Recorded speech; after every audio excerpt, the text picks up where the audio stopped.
Bismillahirrahmanirrahim. Assalamualaikum warahmatullahi wabarakatuh. Selamat datang kembali di channel Berita SN, channel yang menyajikan berita dan informasi yang informatif dan terpercaya tentang aparatur sipil negara.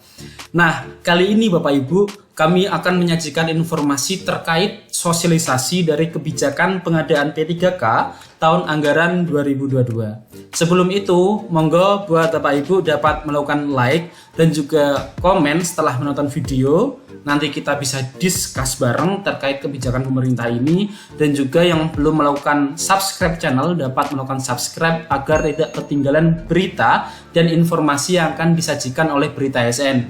Untuk mempersingkat waktu, marilah kita tonton video berikut ini. Postur ASN kita saat ini 4,2 juta ya, di tahun 2022 ini 4,2 juta, dan di awal tahun lalu 42% itu jabatannya adalah jabatan pelaksana. Nah, jabatan pelaksana by definition adalah jabatan-jabatan yang melaksanakan pekerjaan-pekerjaan yang mudah dipelajari, berulang, ya, repetitif, ya. Dan ini tentu rentan sekali terkena disrupsi. Kalau kita secara masif menerapkan SPBE dan digitalisasi, tentu pekerjaan-pekerjaan semacam ini akan mudah sekali digantikan oleh teknologi. Nah, beruntung kalau data terakhir yang saya peroleh bulan Agustus sudah turun ke 39% ya dari 42% ini, karena kita stop dulu merekrut pelaksana. Ya, karena kalau kita rekrut terus nanti piramidanya makin besar di bawah. Pada waktu kita going digital, maka ini nanti akan tentu saja terpengaruh. Jabatannya akan hilang dan perlu ada mobilisasi ke jabatan-jabatan lain. Di negara-negara maju, piramidanya sudah terbalik. Jadi pegawai pelaksana itu makin sedikit jumlahnya. Kenapa? Sudah digantikan oleh mesin, oleh robot, oleh teknologi, dan lain-lain. Sementara di kita, piramidanya masih seperti itu. Nah, Bapak Ibu yang saya hormati, karena itu rekrutmen 2022, ya, kami waktu itu dari Kementerian PAN dan RB mengeluarkan edaran bahwa pengadaannya untuk sementara fokus PPPK dulu deh. Karena PNS kita ini mesti kita kaji terus, ya, berapa sih butuhnya kita nih dalam jangka panjang. Jangan sampai kita ternyata kebutuhannya sudah tidak sebanyak itu pada saat instansi pemerintah berlomba-lomba melakukan digitalisasi. Jadi semua instansi pemerintah saat ini berlomba-lomba melakukan menerapkan SPBE dan digitalisasi. Nah, tentu kebutuhan untuk PNS mesti kita hitung ulang. Itulah sebabnya mengapa 2022 pengadaan ASN ini kita fokus dulu PPPK. Insya Allah 2023 setelah kita coba kaji ulang nanti, ketemu kebutuhannya, kemudian PNS tentu kita akan rekrut kembali sesuai dengan prioritasnya. Jadi ada 4 hal yang kami sampaikan di surat edaran Menteri PAN RB nomor B1161 di tahun 2021 yang lalu. Pertama, pandemi COVID ini dengan penyederhanaan birokrasi yang kita lakukan tentu merubah pola kerja kita dalam birokrasi. Karena itu, fokus dari rekrutmen kita 2022 ini adalah pada pelayanan dasar dulu yang memang dibutuhkan oleh masyarakat. Dalam konteks ini adalah guru dan tenaga kesehatan. Dan yang ketiga, kita masih punya PR menyelesaikan kawan-kawan honorer STHK 2. Karena itu fokus rekrutmennya, ya, guru dan tenaga kesehatan haruslah memberikan prioritas kepada THK 2 ini. Karena kalau tidak nanti nggak selesai-selesai sementara kita rekrut terus yang baru begitu. Nah, tentu sistem rekrutmennya kita perbaiki. Dan kemudian gaji dan tunjangannya diusulkan oleh instansi dan daerah, dan kita usahakan bahwa untuk pelayanan dasar ini dipenuhi anggarannya. Nah, inilah prioritas kita di tahun 2022. Pada tahun sebelumnya, 2021, kita sebetulnya sudah memberikan afirmasi kepada THK 2, guru non-ASN dan lain-lainnya, yang punya sertifikasi, yang di atas 35 tahun, THK 2, sudah diberikan afirmasi. Tetapi rupanya proses yang kita lakukan seperti itu belum menyelesaikan masalah. Ya, misalnya THK 2-nya lulus dengan afirmasi, ya, lulus ambang batas, tetapi rankingnya kalah oleh pelamar baru, pelamar umum. Sehingga akhirnya formasinya diisi oleh pelamar umum. Pelamar umumnya masuk ke sekolahnya, THK-nya tetap jadi honorer di sekolahnya. Nah, belajar dari situ, kita tentu ingin memperbaiki terus tahun ini dan tahun-tahun ke depan. Jadi, tahun lalu, walaupun Kemendikbud menyatakan kita butuh guru, jumlahnya itu 1 juta lebih begitu, ternyata formasi yang disampaikan itu hanya 500-an, dan kemudian yang lulus itu sekitar 293.000 dan seterusnya. Nah, dalam konteks inilah perbaikan-perbaikan kita lakukan di tahun 2022. Jadi kebutuhan nasionalnya kita hitung ya, dan kemudian formasinya diusulkan, kemudian kita tetapkan. Apa yang membedakan tahun lalu dengan tahun sekarang dalam konteks menghitung formasi dan mengusulkan formasi serta menetapkan formasinya? Jadi tahun ini sudah ditetapkan 522.244 formasi untuk tahun 2022 ini. Nah, terkait dengan guru, sudah kita keluarkan Permenpan nomor 20 tahun 2022, di mana pengadaan PPK JF guru ini ada konteks prioritas dan pelamar umum. Jadi konteks pelamar prioritas adalah orang yang tahun lalu ikut tes dan sudah lulus ambang batas. Itu kita prioritaskan dulu untuk mendapatkan formasi. Kemudian PHK 2 kita prioritaskan dulu untuk mendapatkan formasi di sekolah asalnya, dan seterusnya tenaga non-ASN yang terdaftar di Dapodik. Nah, barulah kemudian setelah formasi itu dikunci ya, sesuai dengan yang sudah lulus dan PHK 2 dan lain-lain tadi, barulah pelamar umum kemudian kita buka. Itu sudah kita tetapkan, dan insya Allah itu mudah-mudahan bisa mengurai persoalan yang kemarin ini tidak selesai dengan proses yang kita lakukan di tahun 2021. Kemenkes juga begitu ya.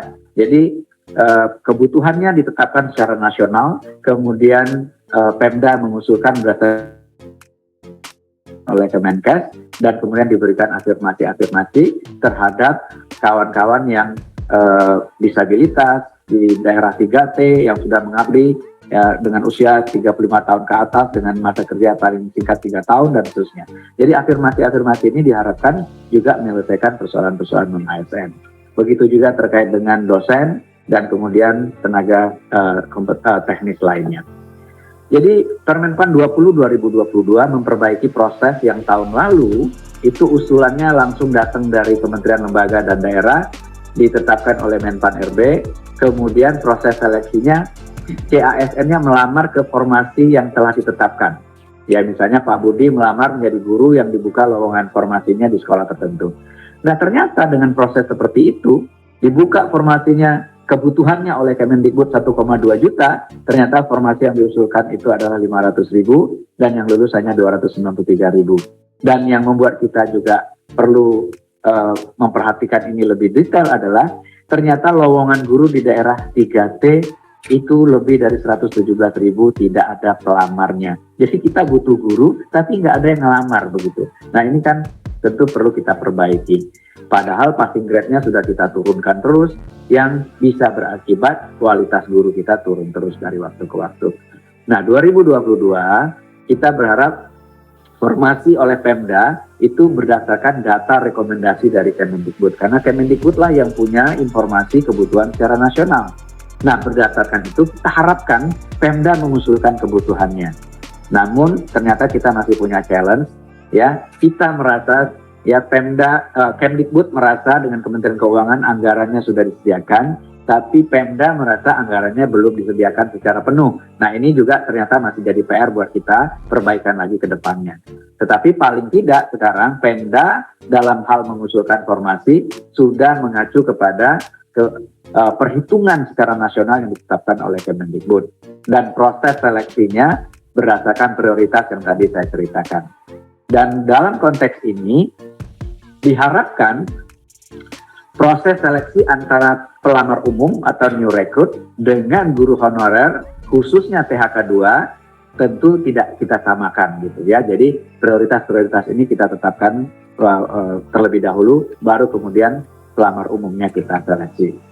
Dan alokasi formasi itu bisa dilakukan oleh Pemda kepada daerah-daerah yang membutuhkan, yang barangkali ya pelamarnya tadi tidak ada di tahun lalu itu. Jadi sekarang pelamar umum bisa dialokasikan oleh Pemda ke sekolah-sekolah di daerah 3T yang tadinya tidak ada pelamarnya. Jadi mudah-mudahan distribusi guru kita juga menjadi lebih baik tahun ini dibandingkan proses rekrutmen yang kita lakukan tahun lalu. Nah, syaratnya apa? Syaratnya tentu datanya harus rapi. Nah, dalam hal ini Pemda bertanggung jawab untuk akuntabilitas data yang kemudian diverifikasi oleh Kemendikbudristek. Nah, ini nanti mungkin Pak Harmen akan cerita apa tantangannya di lapangan dan bagaimana kita akan menyelesaikan tantangan-tantangan itu. Dan sekali lagi, lamar umum kita buka tetap, tetapi setelah terlebih dahulu kawan-kawan yang tahun lalu lulus ambang batas, yang PHK 2, yang non-ASN terdaftar di Dapodik, itu kita berikan prioritas terlebih dahulu untuk masuk ke dalam formasi yang ada di sekolah asal mereka.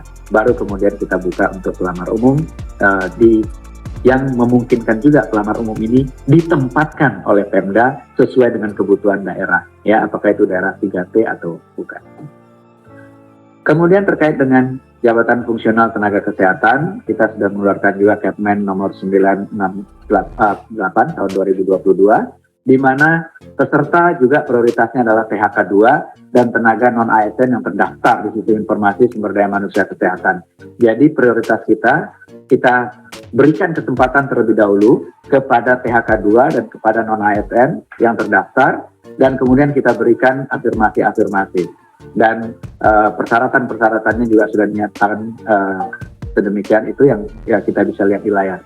Jadi bagi jabatan yang mempersyaratkan STR itu terampil dan pertama dipersyaratkan minimum 2 tahun di situ, ya, mudanya 3 tahun, madianya 5 tahun. Nah, bagi yang tidak mempersyaratkan STR itu 3 tahun dan 5 tahun.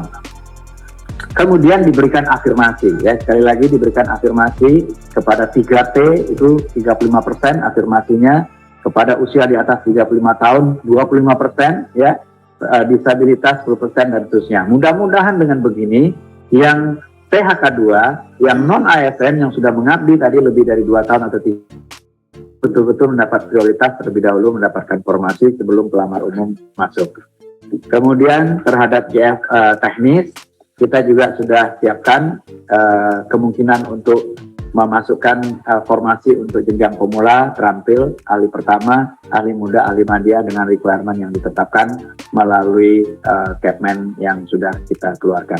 Saya kira itu sebagai pengantar Pak Abah. Terima kasih sekali lagi kawan-kawan.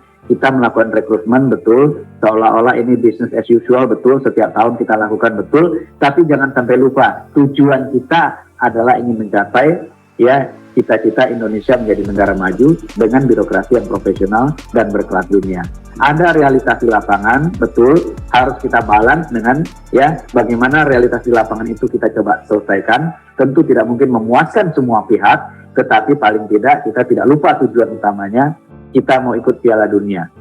Bayangkan kita mau ikut Piala Dunia, kalau ketua PSSI-nya atau pengurus PSSI-nya nitipin pemain ke pelatih, ya, gubernurnya nitipin pemain, wali kotanya nitipin pemain, bupatinya nitipin pemain, ya bagaimana mungkin pelatih sekaliber Pep Guardiola atau Jurgen Klopp pun tidak akan mungkin membuat timnas kita masuk ke Piala Dunia kalau pemain titipannya terlalu banyak di lapangan. Ya, ini mudah-mudahan bisa menjadi, ya, ada orang dalam kata Pak Abah, ya. Kalau orang dalamnya terlalu banyak, ya timnasnya nggak bakalan menang. Nah, mudah-mudahan kawan-kawan bisa memahami bahwa betul ada realitas di lapangan, tapi jangan lupa kepentingan 270 juta rakyat Indonesia tentu harus lebih mengemuka dibandingkan kepentingan kita sebagai bagian-bagian dari populasi yang lebih banyak tadi. Saya kira itu, terima kasih, mohon maaf jika ada yang kurang berkenan. Bila taufiq wa hidayah, wassalamualaikum warahmatullahi wabarakatuh.